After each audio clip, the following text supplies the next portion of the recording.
Jy kyk na Goeiemôre, Good Morning. Nou, jong seuns is darem maar baie lief vir hulle speelgoed. En soos hulle ouer word, verander dit mos nou nie eintlik nie, nê. Die speelgoed word net duurder. So ek het 'n bietjie by die Pretoria Radio Flyers klub gaan inloer om die sogenaamde boys en hulle toys in aksie te sien. Baie jong seuns droom daarvan om vlieëniers te word en om hoog bo die wolke te sweef. Vir die manne wat nooit daardie gevoel ontgroei nie, is die Pretoria Radio Flyers die perfekte plek om hierdie droom uit te leef. Pretoria Radio Flyers Club is 'n radiobeheerde vliegtuie of enige model wat kan vlieg, kan jy hier kom vlieg. Die klub het in 1964 sy bestaan gekry. So dit is al 60 jaar plus wat hierdie klub al bestaan. Ons het lede van die ouderdom van 7 tot lede wat diep in die 80 is. As jy kyk hoe verbasend goed hulle vlieg, ons het Sondag hier 'n oomie gehad wat nou 80 jaar oud is en ons kon nie kers vashou by hom nie. So mense kan net gaan Google search vir Pretoria Radio Flyers. Al die inligting is daarso, die regulasies, die reëls, die aansoekvorm wat dan elektronies direk deurkom na ons toe en ons sal dan met jou in verbinding tree telefonies en dan jou behoeftes bepaal en dan jou die nodige leiding gee om regte besluite te maak ten opsigte van toerusting en wat ook al jy nodig gaan hê. Vir diegene wat die stokperdjie wil betree, is die keuses eindeloos met modelle wat by R4000 begin tot by die met die waarde van 'n tweedehandse kar. Jy kan kyk na 'n gemiddelde prys van 4 na 5000 en dan kan jy opgaan tot by 80000, 90000. So ons het instrukteurs by die klub. Ek is op die oomblik een van hulle. En dan wat ons doen, dan gaan ons jou laat vlieg en dan leer ons jou. As jy glad niks weet nie, gaan ons jou op 'n bodykabel sit. Dan staan ek langs jou en ek help jou tot jy jou vliegtuig kan vlieg. Dan het ons sekere patrone wat jy moet vlieg en dan kry jy jou solo. Voor jy nie solo het nie, mag jy nie alleenig kom vlieg nie. Dan kan jy jouself opwerk na brons toe, silwer toe, goud en dan 'n instrukteur. Op die oomblik vlieg ek met 'n 700 klas helikopter. Dis elektrik, is 'n XL Power masjien. Die masjiene word gemanufactured in Taiwan, Hong Kong en Italië. My raad vir enigiemand wat wil aansluit is om by die regte mense aan te sluit eers. En om by die regte hobby shops. Daar's 'n paar mense dien van Aerial Concepts. Paul in Kaapstad en ek hier so in Johannesburg. Is die regte mense om aan te sluit wat jou kan help leer en om jy die regte ding te verkoop. Dalk nie, jy gaan gewoon by enige groot maatskappye en jy koop ietsie wat op die rak staan en jy trek hom 1 of 2 keer en is in die grond en jy kry nie parte daarvoor nie.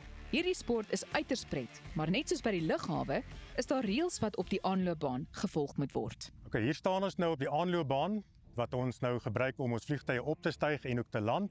As jy baie goeie vlieënier is en jy het 'n redelike groot swaar vliegtuig, kan jy 'n dwarswind trotseer, maar is aan te beveel om maar in lyn met die wind te land. So verder soos julle kan sien, op die aanloopbaan is hier 'n V, die kant en daai kant. Dit is vir wanneer die pattern ship vlieëniers hulle manoeuvres oefen, dan moet hulle binne hierdie area moet hulle dan vlieg. Hulle het 'n vliegboks waar binne hulle dan vlieg.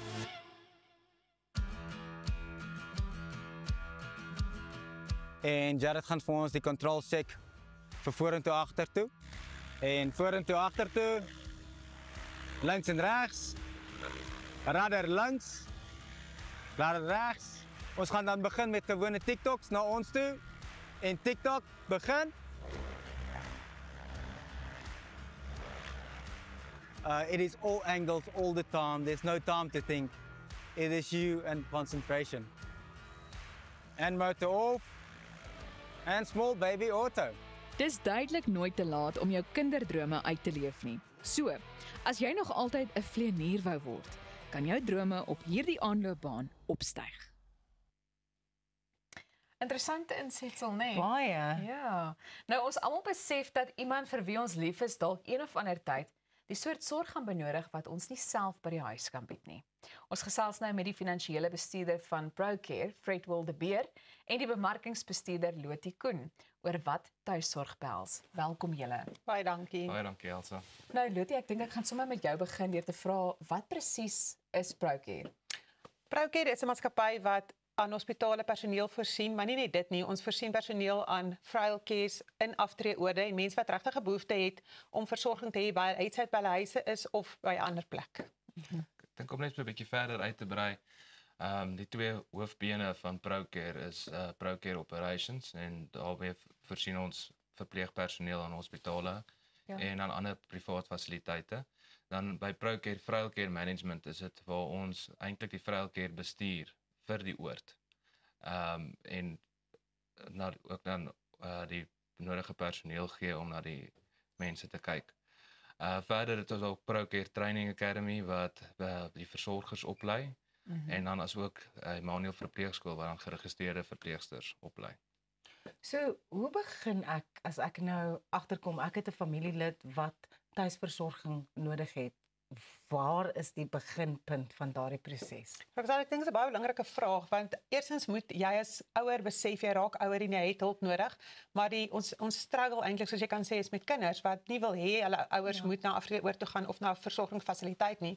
So die beste is of die enigste manier eintlik is om ons te skakel, dan evalueer ons nie net jou as die persoon wat versorging nodig het, maar ons pas jou by 'n versorger wat verstaan jou behoefte in kan voorsien. En dit is belangrik vir daai verhouding tussen pasiënt en en die persoon wat siek is om 'n goeie verhouding te hê met mekaar. So jy begin maar en ons identifiseer wat is jou fisiese behoefte, dan sal ons 'n verpleegster uitstuur of 'n suster in die geval uitstuur na jou huis om te kyk wat presies is dit wat jy nodig het.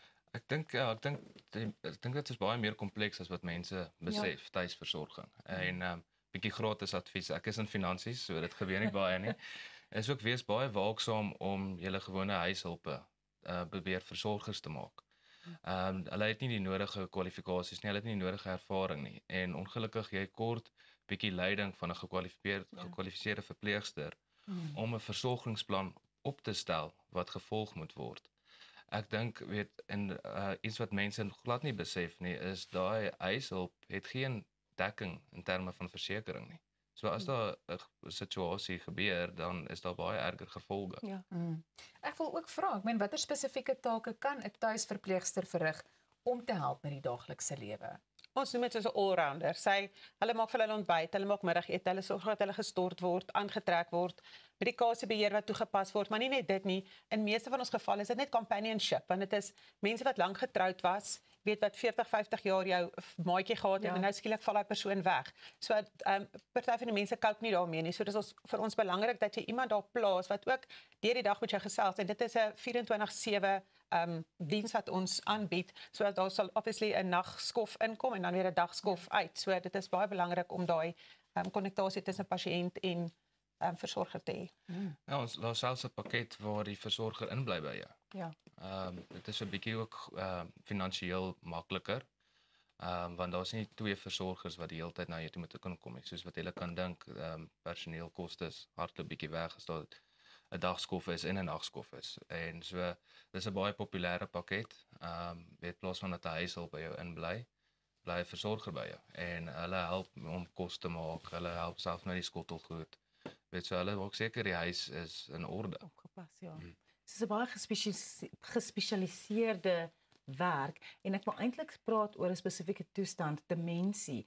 Watter tipe versorging bied julle vir daardie toestand? Demensie is 'n baie in ons geval iets wat nou in ons harte lê. So dis hoekom ons by een van ons ore tans 'n hele vleuel besig is om beskikbaar te stel vir net demensie pasiënte, want uit die aard van die saak is hulle anders as jou man of vrou wat net in 'n gewone vrouelker lê. So hulle het 24 uur sorg nodig. Jy kan hulle nie alleen los nie, maar dit werk so oulik eintlik as jy 'n hele demensie groepie weet in dieselfde plek het, want elke ene wat daar is werk saam met 'n spesifieke verpleegster, 'n one-on-one, so en hulle doen goedjies saam. Ek sê dis vir my werk altyd die lekkerste want jy en dit is niks lelik daarbey bedoel nie, maar jy kan nou instap en hulle gaan groet en hulle is verskriklik bly om jou te sien en jy kan 15 minute weer daar instap en nou selfe om of dan jy gaan jou weer druk en hulle is net so bly om jou te sien. So by die hart sê daar tog ook 'n joy wat inkom van die verpleegsters wat werk, maar jy het 'n spesifieke siels en hartmens nodig om met daai tipe mense te werk omdat hulle 24 uur sorg nodig het. Ja, ek dink daar's 'n baie groot behoefte in ons land vir demensie fasiliteite wat spesialiseer in demensie. Ek dink weer eens is dit 'n geval waar mense eintlik dit bietjie onderskat. Daar's sekere aktiwiteite wat gedoen moet word met sulke pasiënte wat stimulerend is vir hulle en hulle rustiger maak. En weet waar ek dink die persepsie daar buite is, weet hulle begin dementia en dan stoot hulle net in 'n normale fasiliteit in en hulle kry nie noodwendig die nodige aandag daar wat eintlik nodig is nie. Ek dink dit is dalk belangrik om uit te kom by waar mense meer inligting in die hande kan kry. Definitief ons webtuiste is www.proucare.org.za en ons het ook 'n Facebookblad wat hulle kan besoek. So alles wat jy wil weet van Proucare, hoe jy Proucare moet kry of waar jy wil inskakel by een van ons oorde. Ons is landwyd beskikbaar, so dit sal ons medium wees. Ek wil net ter afsluiting vra, wat maak Proucare anders as ander versorgingsmaatskappye? Ek dink dit gaan oor die persoonlike verhouding. Ja. Ek dink ons het werklik 'n passie vir wat ons doen. Weet ons het begin by die plasing van verpleegpersoneel by private hospitale en toe het ons nou baie oorgeskuif na die tuisversorging en na die vroucare bestuur. En ek dink saam met dit kom daar regtig emosionele konnektasies by. En op die einde van die dag, ons is ook bewus dat die ekonomie bietjie druk en ek weet dis nie 'n finansies segment nie, maar so ons gaan baie uit ons pad uit ook om planne te maak vir families wat hulp nodig het met hulle geliefdes. Ja, baie dankie Fredwell, baie dankie Lotie van Proucare. Net hierna gesels ons met die musiekduo Vrede oor hulle nuwe enkelsnit Tevrede. Dit is Goeiemôre, good morning.